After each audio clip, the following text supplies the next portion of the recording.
नमस्कार, मी पूजा पवार. यस, पूजा ऑलराऊंडर चॅनेलवर आपला स्वागत आहे. आज आपण बघूया शेंगदाणे गुळाचे पौष्टिक असे लाडू. एक थेंब पण तुपाचा न यूज करता आपण आज बनवूया. चला तर सर्वप्रथम इथे आपण शेंगदाणे घेऊया. शेंगदाणे मी इथे अर्धा किलो चांगले स्वच्छ करून घेतलेले आहे.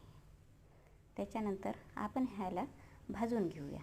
तर सर्वप्रथम गॅस सुरू करून आपण शेंगदाणे भाजायला ठेवूया. शेंगदाणे हे गुळासाठी नेहमी मंद आचेवर असे भाजून घ्यावे, त्यामुळे त्याच्यात ओलावा राहणार नाही. जर त्याच्यात ओलावा राहिला तर लड्डूंना लवकर वास सुटेल, ते दीर्घकाळ टिकून राहणार नाही.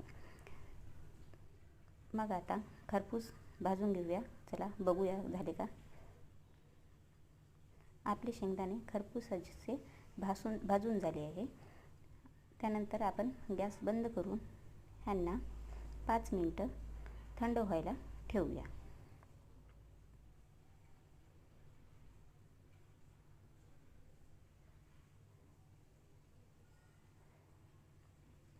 तुम्हाला जर टपरं काढायचे असेल तर काढू शकता. नंतर आपण गूळ चिरून घेऊया.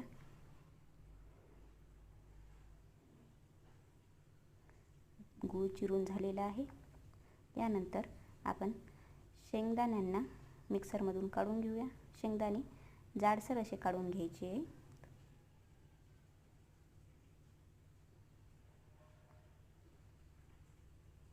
बघा, आपले शेंगदाणे जाडसर असे काढून झालेले आहेत. ह्याच्यानंतर ह्याच्यात आपण गूळ मिक्स करूया.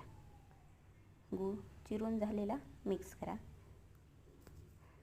मिक्सरमध्ये काढल्याने गूळ आणि शेंगदाणे व्यवस्थितपणे मिक्स होईल. चला तर मग आता काढूया.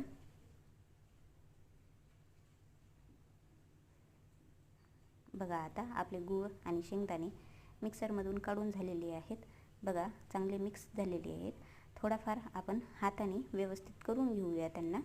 त्याच्यानंतर आपण आपल्या आवडीनुसार जसे तुम्हाला गोल लड्डू बनवायचे तसे आपण बनवून घेऊया. चला,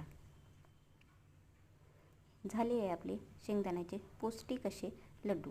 सकाळी लहान मुलांना एक दिला किंवा तुम्ही एक खाल्ला तरी तुम्हाला नाश्त्याची गरज नाही.